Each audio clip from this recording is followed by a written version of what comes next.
on se retrouve pour une série d'émissions consacrées à la mort de Claude François. Vous êtes finalement beaucoup plus passionné que je le pensais. Oui, c'est presque un débat entre vous et moi, puisque je reçois sur ma Gmail, de votre part, ou de certaines personnes du moins, des tas de questions concernant la mort de Claude, et j'essaye surtout de répondre dans cette série d'émissions parce que c'est très très vaste comme sujet. Et longtemps, finalement, la plupart des Français ont été complètement désinformés, même au niveau présidentiel, parce qu'il s'est passé beaucoup de choses. Je dédicace mon émission à Jean-Marc, le deuxième fils de Claude François. Un gros bisou et puis une bonne santé, Jean-Marc. Et à mon Coco. Coco, donc, c'est le fils de Claude, bien sûr, le fils aîné. Maintenant, on va voir la photo sur les deux angles.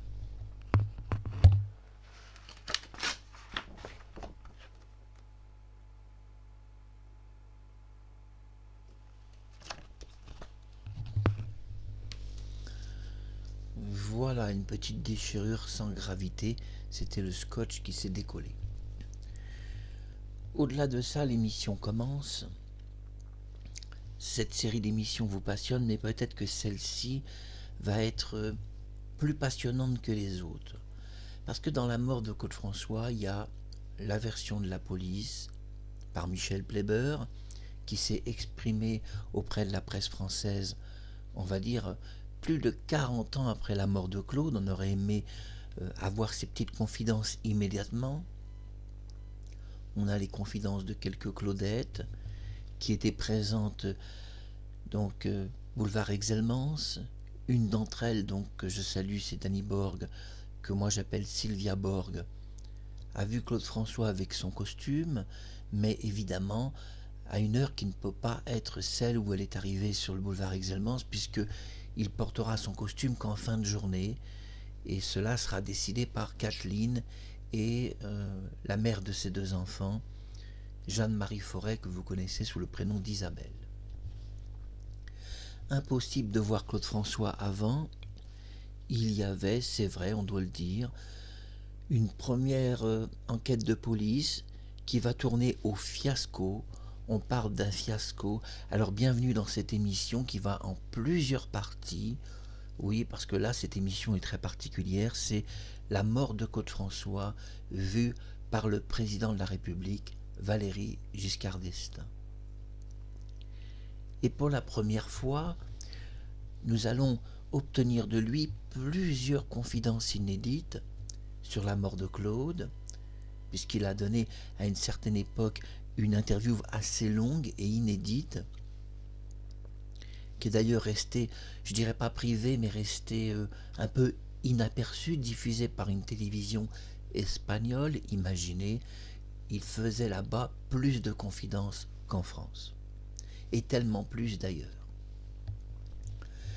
Dans ces confidences qu'il nous livre, le président, pour la première fois, nous parle de son enquête en profondeur et explique toute la difficulté sur place pour la police présidentielle, tout d'abord d'évacuer la simple police de ville qui était venue gangréner cette enquête et même à la limite s'imposer comme les chefs absolus de l'enquête, rejetant tout le monde.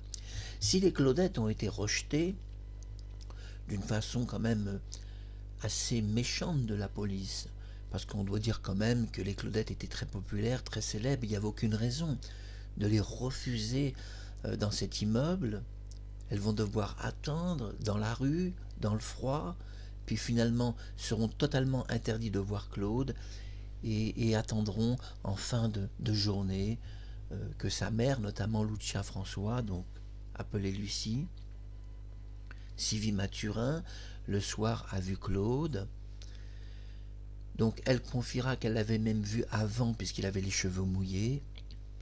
Mais ça, si c'est le cas, évidemment, ça s'explique puisqu'elle a expliqué clairement qu'elle a évacué des médicaments.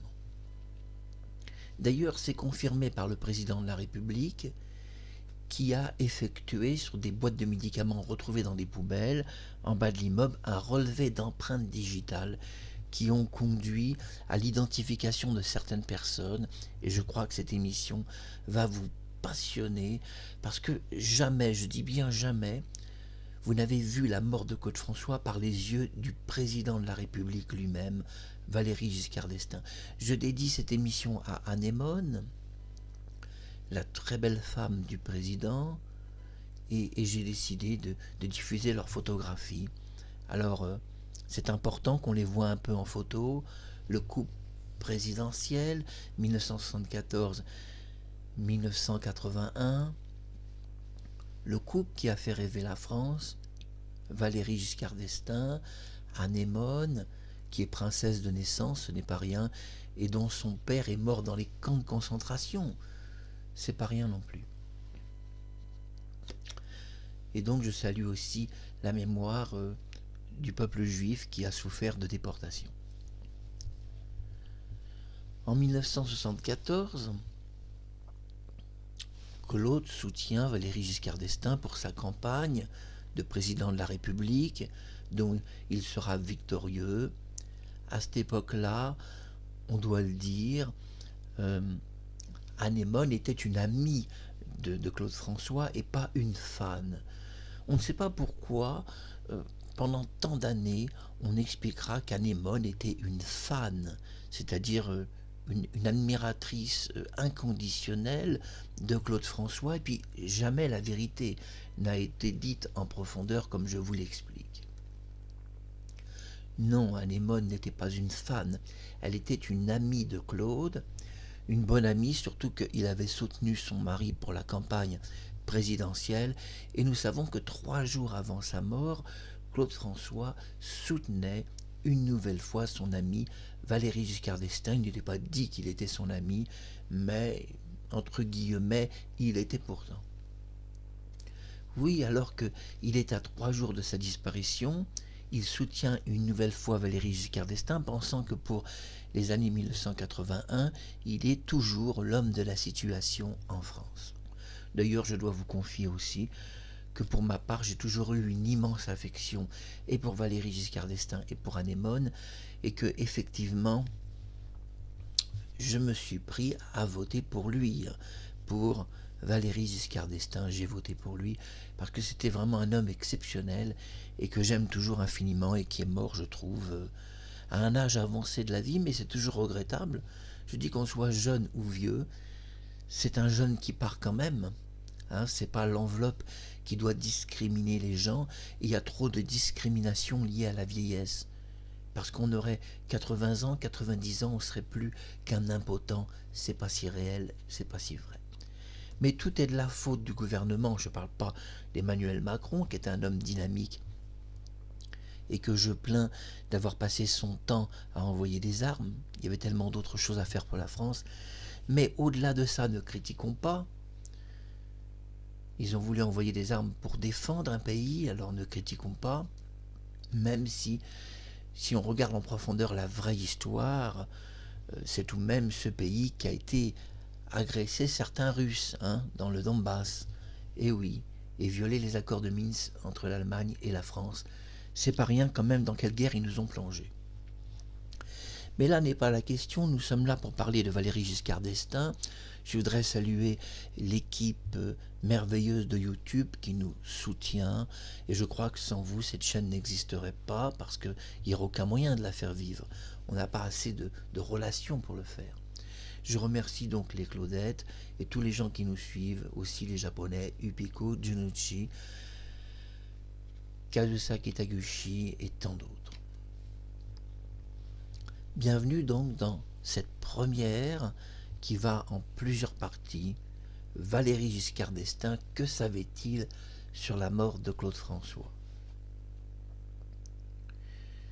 Il est évident que le président de la République était la première personne en France à être le mieux informé. Tout d'abord, on sait de quelle manière il a appris la mort de Claude François dans le poste nucléaire français, c'est pas rien non plus. Un coup de téléphone bien étrange, un enfant lui parle au téléphone pour lui dire « Savez-vous, monsieur le président, que Claude François est mort et qu'il serait peut-être préférable pour vous de prendre l'enquête ?» voilà tout de même une révélation qu'avait fait le président assez choquante. Il était dans le poste nucléaire français, occupé à d'autres choses. Il croyait sur le moment que la France était attaquée et que on devait immédiatement riposter à une attaque frontale d'un autre pays, mais il disait que par rapport à la Russie, les relations étaient très stables dues à Staline et qu'il ne voyait pas de la part des alliés de la Seconde Guerre mondiale une volonté d'attaquer. Donc pour lui, il y avait autre chose, mais il ne s'imaginait pas que cette autre chose était très loin d'être une attaque, c'était la mort de Claude François. Il avouera d'ailleurs, et nous verrons dans cette série d'émissions divers documents inédits, il avouera, c'est vrai, qu'il était très très étonné de la mort de Claude François, très surpris, c'était tellement inattendu, mais qu'il était soulagé, parce qu'au fond, ce n'était que Claude qui était mort, et la France n'était pas en danger d'une guerre nucléaire, où c'est vrai qu'en cas d'attaque, on aurait pu songer alors à plusieurs millions de morts. Et quand ce téléphone sonne, au départ, il se trouve dans le poste de sécurité nucléaire en France, à l'Élysée, un endroit un peu particulier où il y a d'ailleurs un bunker, on le précise. Il entend le téléphone sonner, il croit que c'est le téléphone normal, puisqu'on peut le joindre malgré tout. Il s'approche du téléphone tout en bavardant avec quelques amis de sa politique, et là, choc, c'est le téléphone rouge qui sonne. Le téléphone rouge sonne jamais, pour que les Français comprennent, jamais, jamais. C'est très grave qu'il sonne.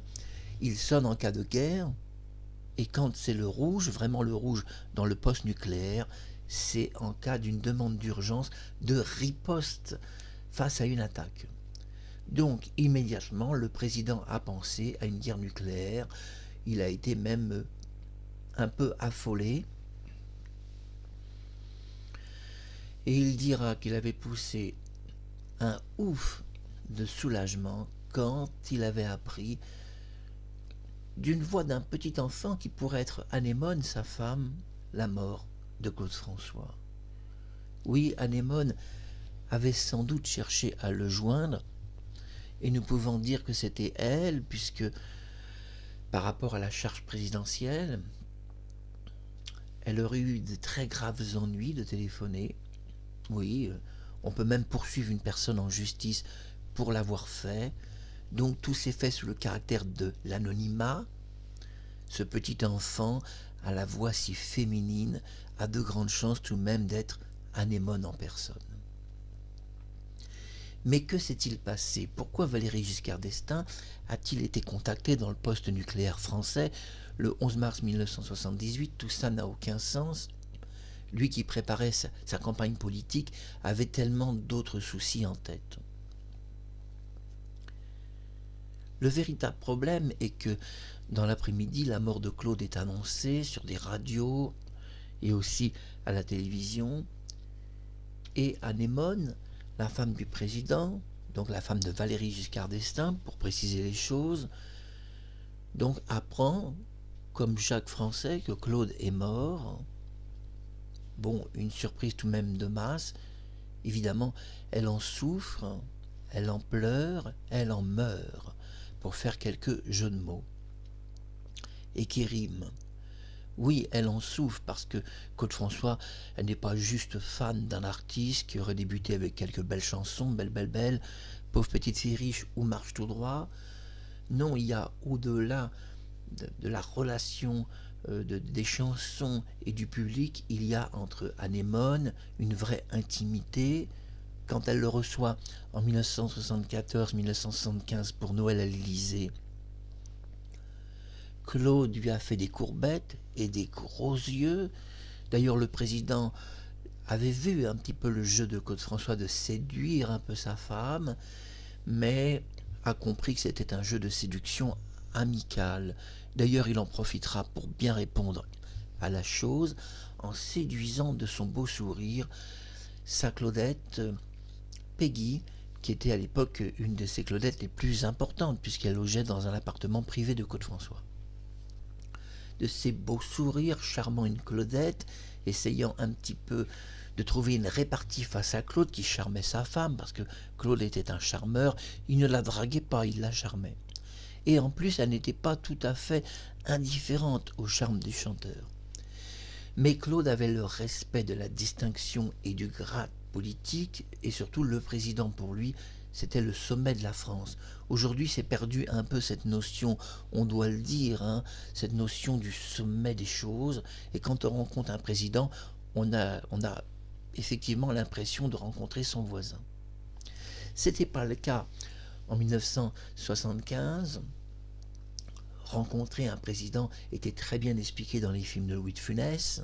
Louis de Funès qui avait montré justement tout l'étendue de son niveau d'acteur, s'écrasant devant le président comme le tout petit homme, le tout petit français à l'obéissance suprême. Et Claude va se comporter un peu comme Louis de Funès. Il apparaît pour ce Noël à l'Élysée, qui était devant 500 enfants. Il apparaît tout d'abord devant le président de la République et sa femme Anémone, et vraiment les courbettes, les grands sourires. Je vous diffuserai dans la prochaine émission une photo inédite. On la verra ensemble. Oui, des courbettes, s'il avait pu lui-même jeter un tapis rouge, il l'aurait fait, mais il ne pouvait pas le faire puisqu'il était l'invité de l'Élysée et pas le contraire. Mais Anémone était sensible à cette rencontre chaleureuse avec Claude et donc elle a souvent soutenu. Par exemple, pour son journal absolu, ce journal absolu qui a dû être interdit d'une façon officieuse, bien qu'au départ il était prévu qu'elle soit officielle, et Anémone va faire absolument tout le nécessaire pour que l'affaire reste officieuse et surtout qu'elle ne devienne jamais trop officielle par une procédure de justice qu'elle fera annuler en demandant à son mari Valéry Giscard d'Estaing d'annuler toutes les charges contre Claude au sujet de son magazine Absolu, dont il y avait des centaines et des centaines de plaintes et Claude devait se retrouver au tribunal. Il n'y avait pas d'autre choix que de l'assigner au tribunal. Anémone le sauve et elle l'a sauvé plusieurs fois au cours de sa carrière. Mais on doit le dire parce que c'est vrai, Claude François Junior souffre un peu de la réputation qui est faite à son père, d'un homme qui est un homme à minette. Tout d'abord, on doit rectifier un peu l'histoire et recadrer un peu la vraie vie de Claude François. Ce n'est pas lui qui draguait les mineurs, c'est surtout les mineurs qui draguaient Claude François, venant dormir devant sa porte, que ce soit du Moulin, où elles étaient des centaines devant la porte du Moulin, ou que ce soit devant sa porte du 46 boulevard Exelmans, où on les retrouvait à dormir par terre, attendant un petit mot ou un bisou de leur artiste préféré. D'ailleurs, on voit même dans un document assez choquant qu'une d'entre elles propose à Claude François de coucher avec lui. On pourrait aller quelque part, s'arranger ensemble, dit-elle, et elle a été filmée dans un document de 1976, un document Super 8 filmé, et on entend parfaitement sa voix, où elle fait des propositions à Claude et pas l'inverse. Oui, les jeunes mineurs étaient peut-être un petit peu plus dégourdies que celles d'aujourd'hui, ou alors sont-elles les mêmes, mais plus discrètes maintenant à cause des lois, et elle n'hésitait pas à draguer un homme mûr d'un âge certain. Lui a sans doute répondu plus d'une fois à ce genre d'avance, peut-être par la faiblesse. On dit que dans la Bible, la chair est faible, il doit y avoir un peu de vrai tout de même. Anémone apprend le 11 mars 1978 la tragique mort de Claude François, un peu avant ses 40 ans, foudroyé dans une salle de bain. Tout d'abord, beaucoup de choses ont été cachées de la salle de bain. Une photographie qui était parvenue au tribunal va être annulée par un expert du tribunal jugeant que cette photographie n'était pas recevable. Sur la photo qui avait été prise de la salle de bain de Claude, on pouvait voir 2 traces de pieds qui appartenaient, selon eux, à Claude François, où on voyait 2 marques carbonisées à l'intérieur de la baignoire. Cette photo vue par les experts a été rejetée comme étant un faux, c'est-à-dire une photo qui était montée, fabriquée, car on ne peut pas sur une électrocution avoir des pieds carbonisés. surtout qu'aucun de ses pieds n'était carbonisé. Donc si la baignoire avait deux traces de carbonisation, forcément on aurait dû les trouver sur les pieds de Claude François qui étaient intacts. On parle de doigts carbonisés, mais pas de pieds. Ainsi, la photographie avec les 2 traces de carbonisation dans la baignoire ont été annulées par les experts qui ont jugé que c'était une fausse photo produite par la police, essayant finalement de nous faire croire que les choses s'étaient passées comme ça et qu'il y avait même peut-être un doute sur la mort de Claude François, jusqu'à utiliser tout de même une photographie bien étrange de pieds qui auraient carbonisé la baignoire, puisque c'est les pieds qui l'auraient fait. Mais voilà, la police est formelle, ils n'ont trouvé aucune trace de carbonisation sur les pieds de Claude. Donc photo refusée, photo interdite dans le tribunal et rejetée dans la procédure comme étant une fausse photographie.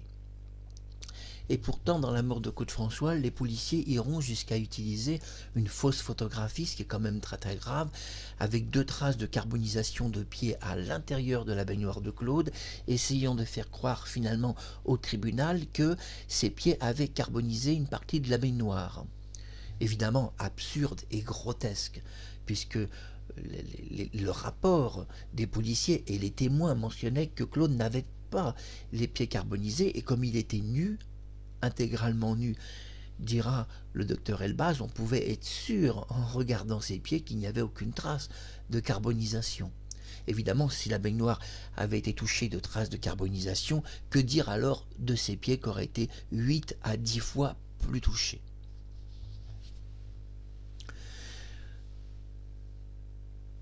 Oui, ça a été rejeté parce que dans la mort de Claude François, il y a quand même eu de la part de la policier, des policiers français, pardon, un petit micmac présenté. Micmac, ça veut dire quoi en français? Ça veut dire une petite entourloupette. L'air de dire, voilà, ça s'est passé comme ça, regardez, les pieds sont carbonisés, regardez, carbonisés dans la baignoire, mais pas carbonisés dans la réalité. Et là, quand même, il y avait quelque chose qui tournait pas rond.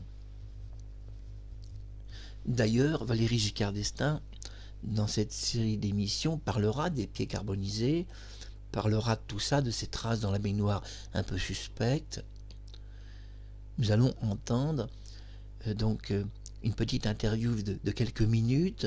Au fur et à mesure, cette interview va être découpée en plusieurs parties pour cette série d'émissions. C'est Claude François vu de l'Élysée. Et l'enquête présidentielle enfin révélée en intégralité et de la bouche du président lui-même. Donc restez avec nous, ça va vous passionner, je pense, d'en savoir beaucoup plus. Et déjà, vous en savez tellement plus, parce que qui aujourd'hui parle de ces pieds carbonisés dans une baignoire qui ont été tournés en ridicule par les experts, expliquant qu'il était impossible que cette baignoire ait 2 traces de carbonisation de pieds, puisqu'il n'y en avait pas sous les pieds de Claude. Ça a laissé donc entendre que quelque chose était suspect. Dans cette première série d'interviews, parce qu'elle est assez longue, Valéry Giscard d'Estaing va justement parler des petites choses qui ont paru dans l'enquête pas tout à fait logiques, pas tout à fait claires, mais il ne dit pas qu'il y a un suspect dans la mort de Claude François, on ne parle pas d'assassinat comme je l'ai dit, on ne parle pas d'une incrimination de Marie-Thérèse ou de Kathleen. On sait qu'au pire des cas, ces 2 femmes ont été que des témoins ajoutés dans sa mort, c'est-à-dire des témoins qui n'étaient même pas dans le domicile, puisqu'il est évidemment facile de contacter Marie-Thérèse qui habite juste en face de chez Claude et expliquer on a besoin en urgence d'un témoin. On peut dire que les 2 témoins n'étaient pas dans le domicile. Pourquoi on peut le dire ?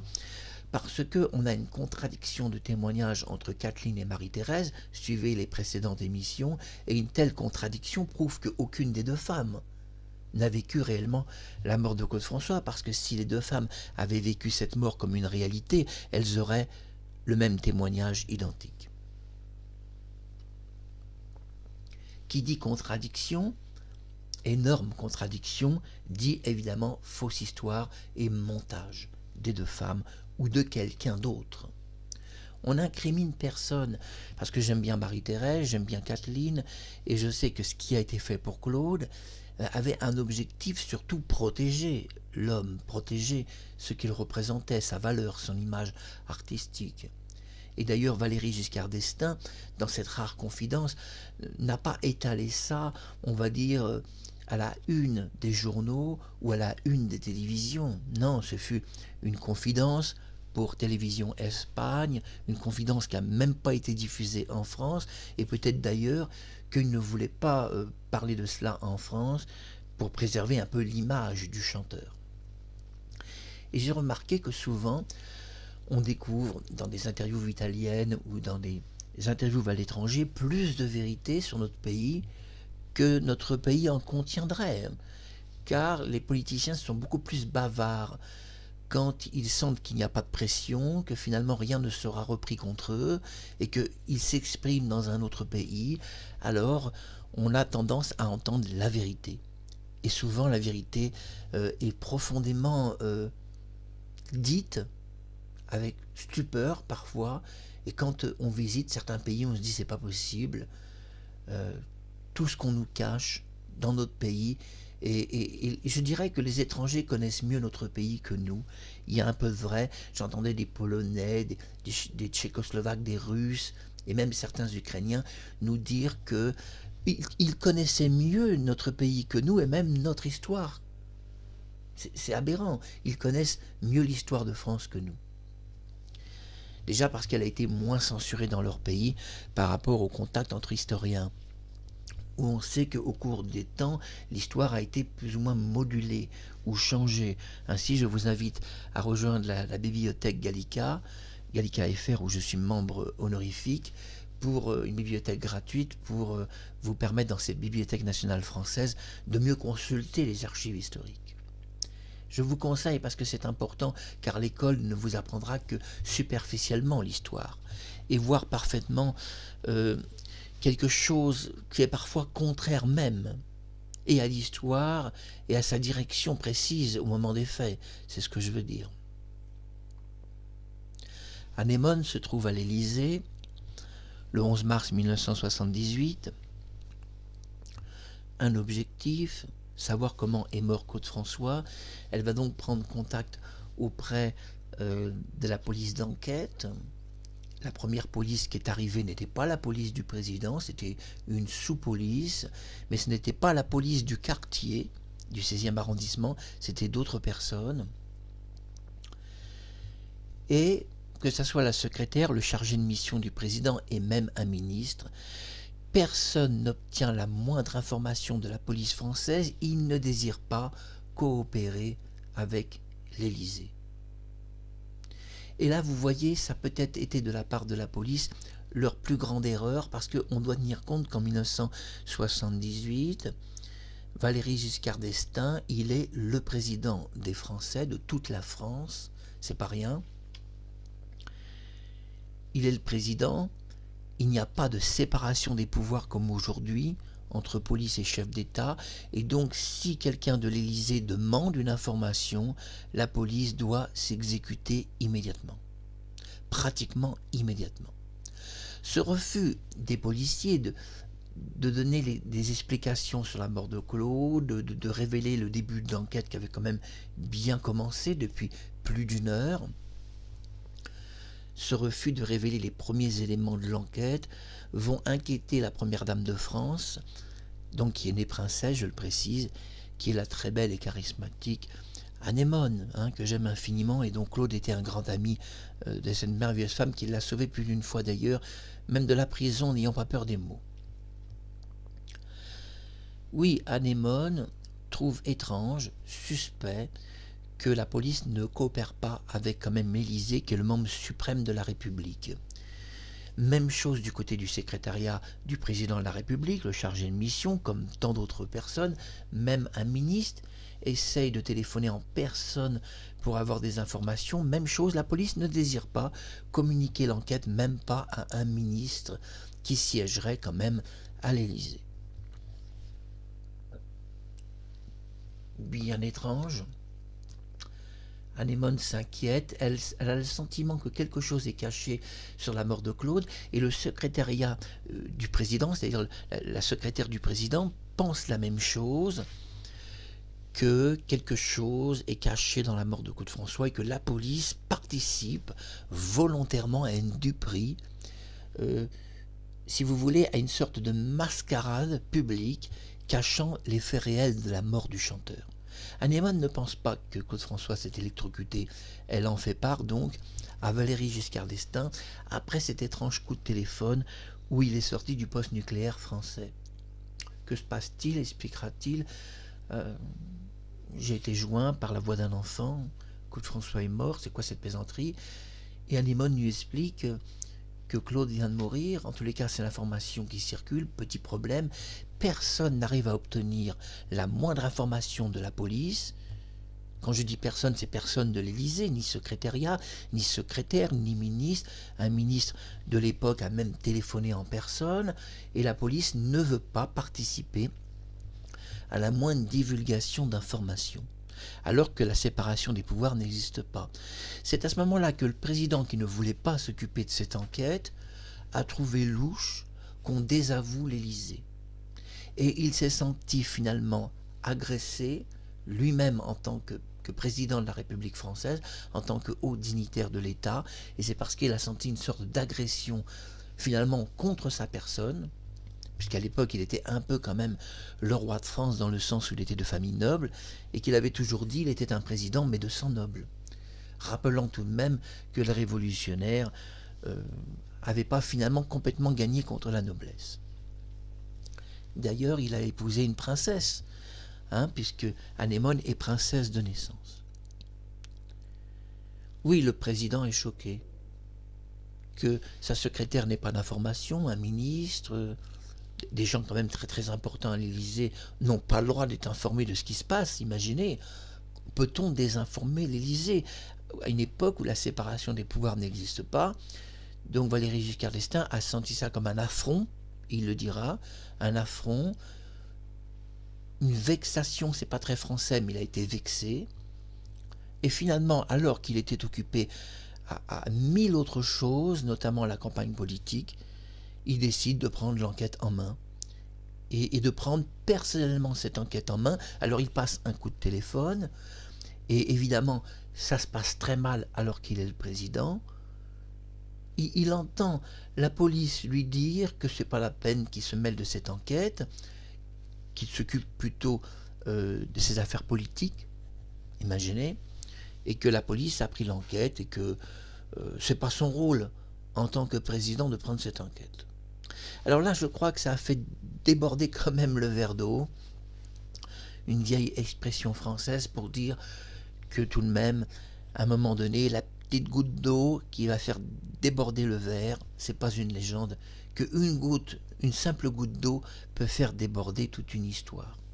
Le président le prend mal, là on le prend pour un con, tout simplement, et donc il explique qu'il prend l'enquête, qu'il va prendre son temps pour cette enquête, même si ça doit être tard dans la soirée, s'il doit annuler quelques rendez-vous, il annulera, ou reportera. Bon, il y aura évidemment certains rendez-vous qu'il n'annulera pas puisque c'est la campagne, mais il peut arriver à décaler certaines choses ou à les reprendre plus tard. Il explique aux policiers qu'il a au téléphone que c'est pas à eux de décider qui prend cette enquête, c'est au président de la République d'en prendre la décision. Et donc il fait savoir déjà par téléphone que la police doit quitter les lieux et que la police présidentielle prend le relais. Immédiatement, quelques coups de téléphone sont passés par le président de la République. La police présidentielle donc se déplace directement du fort, c'était le fort à l'époque où étaient tous les policiers du président, jusqu'au 46 boulevard Exelmans et déloge, un peu d'ailleurs brutalement, même violemment, sur un ton assez sévère, déloge tout le monde en expliquant que c'est la police maintenant du président qui prend l'enquête.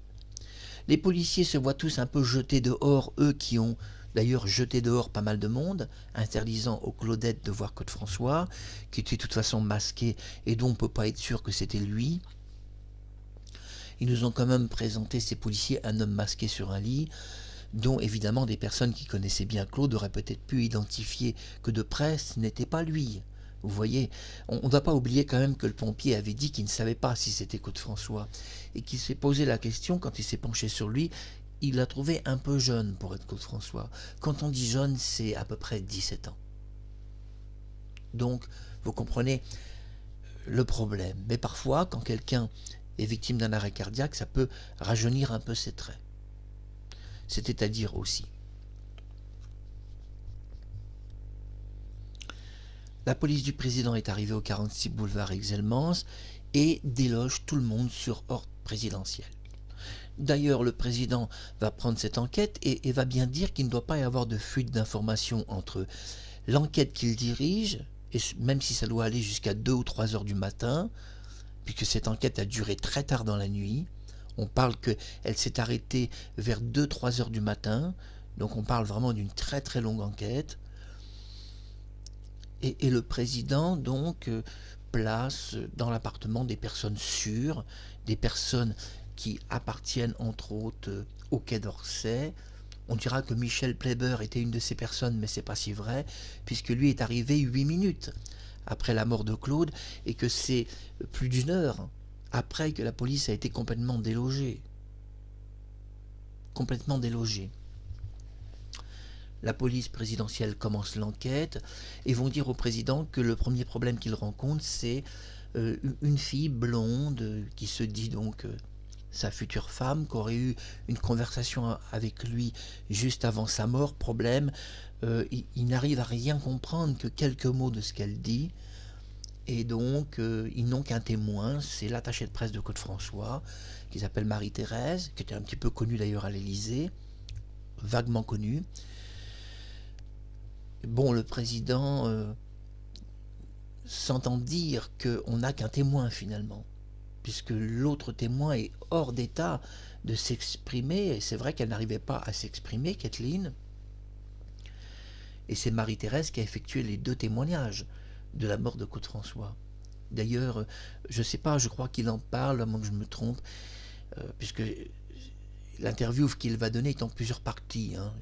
Exprès, j'ai découpé en plusieurs parties pour permettre de faire plusieurs émissions, parce que le sujet est compliqué. La mort de Claude François vue par l'Élysée, c'est assez compliqué à expliquer et à détailler. Le président explique que bon, on prend la déposition de Marie-Thérèse, on lui en fait une copie, il veut la lire. Il va alors être secondé par Anémone, qui de temps en temps faisait l'aller et venue, et a décidé elle-même de diriger secrètement un peu l'enquête, disons à travers la puissante organisation qui avait été choisie par Valéry Giscard d'Estaing pour avoir une direction d'enquête les plus précises, les plus honnêtes et surtout rapides. La première chose qu'il dit au téléphone, l'enquête doit être rapide. Au départ, on parle d'une enquête qui pourrait durer plusieurs mois. Lui stoppe immédiatement ce mot de plusieurs mois. Il n'a pas le temps. On doit faire une enquête éclair, qu'elle dure quelques heures et avoir une réponse immédiate à toutes les questions. A-t-il été assassiné ? Oui, la question s'est posée. Valéry Giscard d'Estaing s'est posé la question. Claude François a-t-il été assassiné ? 2. S'est-il donc suicidé ? Et oui, la question a été abordée. Y a-t-il eu un suicide de Claude dans son appartement ? Et enfin, une question sur les médicaments qui a été abordée, puisqu'ils avaient trouvé des médicaments sous le lit et dans l'armoire qui visiblement n'avaient pas été totalement évacués. Nous savons que Sylvie Mathurin a évacué des médicaments. D'ailleurs, le président va parler de Sylvie Mathurin. Il cite son nom, mais il ne l'accuse de rien. Mais il cite son nom parce que lors des relevés d'empreintes, ils ont découvert plusieurs personnes autour de Claude qui avaient touché à ces boîtes de médicaments, dont Sylvie Mathurin et même la sœur de Claude François. L'enquête donc commence. Le président est strict, on doit lui obéir, rien lui cacher, surtout ne pas s'amuser à cela parce que les policiers pourraient avoir de graves ennuis de faire de la dissimulation d'informations à l'Élysée. Il n'y avait pas de séparation des pouvoirs, donc ils n'avaient pas l'autorité de le faire, et ni aucun juge aurait pu avoir l'autorité de surpasser la décision d'un président. Il n'y avait pas, on doit le dire, de séparation des pouvoirs. Un président est donc le magistrat suprême de l'État. Et vous ne le savez pas que le rôle du président, c'est le premier magistrat de France. Et ça, vous l'ignorez. Eh bien, relisez la Constitution, le président est le premier magistrat de France. C'est une chose aussi à savoir. Ainsi, le premier magistrat de France, Valéry Giscard d'Estaing, prend l'enquête, et d'une façon sérieuse. Alors, on part sur une enquête de suicide puisqu'une lettre est trouvée à l'appartement de Claude François, une lettre qu'il a écrite, on ne sait pas trop quand, on pense que c'est quelques minutes avant sa mort, où il parle de lui au passé, expliquant qu'il en a bavé, qu'il en a souffert, qu'il n'en peut plus, en 2 mots, et que les intellectuels l'ont entraîné dans la boue. Et cela passe au départ comme une possibilité d'une lettre de suicide, mais très vite va être mis un peu de côté. Le président va découvrir que cette applique n'est pas tout à fait conforme à la salle de bain, ça je vous dis rien parce qu'il va en parler lui-même. Alors, mon devoir est quand même pas de tout vous dire. Moi, je prépare l'émission, je résume un petit peu et j'explique des petits secrets qui sont importants. Et puis on va laisser quand même le président s'exprimer, car il a des choses à dire en plusieurs émissions. Il y avait, c'est vrai, dans cette salle de bain 2-3 anomalies qu'il va très très bien citer, mieux que moi d'ailleurs, puisque c'est lui qui a dirigé l'enquête, donc il connaissait mieux cette salle de bain que je pourrais même la connaître.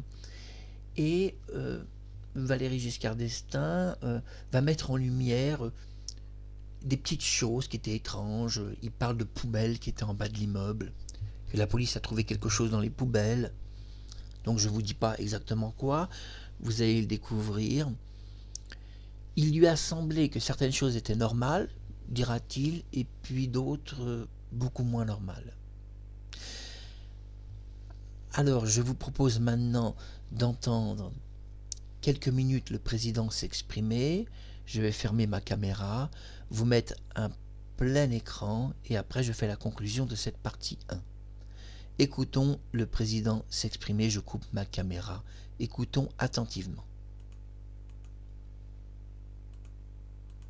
Je répondrai à quelques questions, c'est vrai, assez énigmatiques sur la mort de Claude François. Il y avait une étrange applique murale de salle de bain qui était uniquement en cuivre. On a trouvé ça étrange parce que toute la salle de bain était uniquement composée d'objets en or, une robinetterie en or. Et tout ça ne collait pas trop avec cette belle salle de bain. Mais au-delà de ça, rien ne nous a paru finalement plus étrange. À votre question, vous nous trouvez de la dengue à son domicile. Directement, je dirais pas. Évidemment qu'il y en avait. Mais nous avons trouvé dans les poubelles, en bas de son domicile, tout un conteneur de médicaments que des personnes semblaient avoir jeté pour le dissimuler au regard de la police. Ceci nous a paru un peu suspect. Et quand nous avons fait le relevé d'empreintes des 10 boîtes de médicaments, il y en avait des centaines, de centaines et des centaines, ce qui nous a paru donc un peu bizarre. Et nous avons fait un relevé d'empreintes, donc à ma demande. Dans ce relevé d'empreintes, il est apparu clairement qu'on pouvait identifier diverses personnes, dont Claude François lui-même, sa sœur et une jeune fille de son entourage, Sylvie Mathurin. Donc il y a eu toutes sortes de médicaments jetés dans sa poubelle. On parle de centaines de boîtes. Et nous avons dû avoir recours secrètement à un relevé d'empreintes pour essayer de savoir d'où venaient tous ces médicaments et s'il y avait un lien entre la mort de Claude et ces médicaments. Et s'il n'y a pas eu de lien direct constaté, puisque sa famille a refusé la prise de sang, donc il n'y a pas pu être trouvé, si vous préférez, un lien direct entre la prise de médicaments et sa mort. Mais je pense que quand on refuse une prise de sang, c'est tout de même derrière, on sait quelque chose.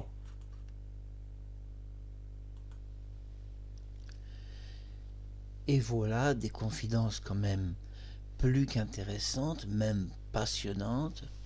Pour la première fois, vous pouvez entendre ces confidences très très rares qui sont proposées donc en plusieurs parties pour cette émission qui va elle-même en plusieurs parties. Pourquoi c'était important d'avoir la vision du président? Parce que la vision est beaucoup plus complète, beaucoup plus au cœur de cet appartement, parce qu'il avait des choses quand même qui lui paraissaient, je dirais pas étranges, mais un peu surprenantes, comme cette applique en cuivre, dans une salle de bain qui est tout en or, et tout ça cadrait pas tellement. On avait le sentiment, c'est vrai que cette applique en cuivre était ajoutée dans le scénario, car dans le scénario réel de cette salle de bain, tout était en or. Et ce sentiment est renforcé quand la sœur de Claude-François, le jour de sa mort, explique qu'elle ne savait pas l'existence d'une applique. Elle ne savait pas et elle a appris le jour de sa mort. Cette idée d'applique ajoutée donc, qui n'existait pas dans cette salle de bain, est renforcée par Jacques Harvey. Jacques Harvey qui explique dans son livre, son très beau livre, donc une idole Clo-Clo, Jacques Harvey explique qu'il n'y avait pas au-dessus du bain de Claude-François la moindre applique électrique, et que si le chanteur s'est électrocuté, c'est sur une de ces deux appliques de son lavabo, et qu'il y a eu une erreur, et qu'une fois que cette erreur a été colportée, elle a été colportée, on va dire définitivement. C'était important d'entendre le président, et nous allons nous quitter parce que nous allons l'entendre de nouveau, toujours ce début d'interview qui est passionnant, deux minutes importantes sur une interview qui était quand même plus longue, je vous rassure. Donc ne ratez pas la suite de ces émissions pour en entendre beaucoup plus et que le président nous dévoile peu à peu l'enquête présidentielle et tous ses secrets. Dans cette émission, nous avons vu que la police du président a dû déloger les enquêteurs, et la police, une sous-police qui était un peu d'ailleurs dictateur et qui avait pris l'enquête finalement négligeant les volontés de l'Élysée et même cherchant à écarter le président de la République pour qu'il soit le plus loin possible de cet appartement. On a découvert aussi une photo qui a été refusée au tribunal. Et puis nous avons découvert, c'est très important, la vision du président, sa vision quand même qui est plus juste, plus claire et qui est au cœur de l'action même liée à la mort de Claude. Je vous dis rendez-vous pour la prochaine émission, l'épisode 2, la mort de Claude-François vue par l'Élysée. Nous sommes dans cette saison 3 et quand ces 3 ou 4 épisodes seront terminés, la saison 3 sera terminée, nous passerons à la saison 4. Donc nous allons réécouter une nouvelle fois le président de la République sur la mort de Claude. Je vous dis rendez-vous pour la suite de l'Élysée. Je vous conseille de ne pas rater cette suite qui va vous passionner et dévoiler vraiment en profondeur la mort de Claude-François et qui pouvait le faire mieux que le président lui-même. Personne. Donc à très bientôt et écoutons de nouveau le président. Je répondrai à quelques questions, c'est vrai, assez énigmatiques sur la mort de Claude François. Il y avait une applique, une étrange applique murale de salle de bain qui était uniquement en cuivre.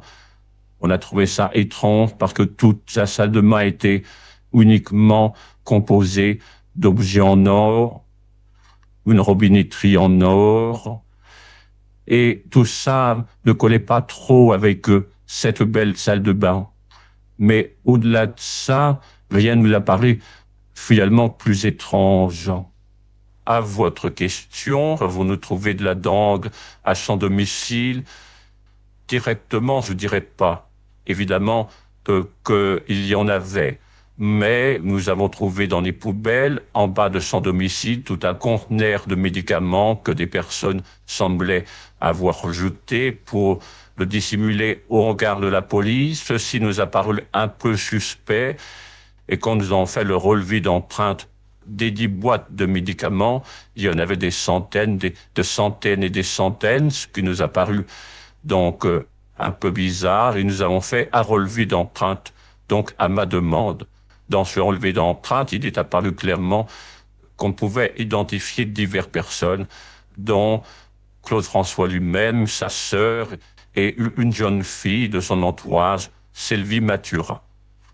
Donc il y a eu toutes sortes de médicaments jetés dans sa poubelle, on parle de centaines de boîtes, et nous avons dû avoir recours secrètement à un relevé d'empreintes pour essayer de savoir d'où venaient tous ces médicaments et s'il y avait un lien entre la mort de Claude et ces médicaments. Et s'il n'y a pas eu de lien direct constaté, puisque sa famille a refusé la prise de sang, donc il n'y a pas pu être trouvé, si vous préférez, un lien direct entre la prise de médicaments et sa mort. Mais je pense que quand on refuse une prise de sang, c'est tout de même derrière, on sait quelque chose.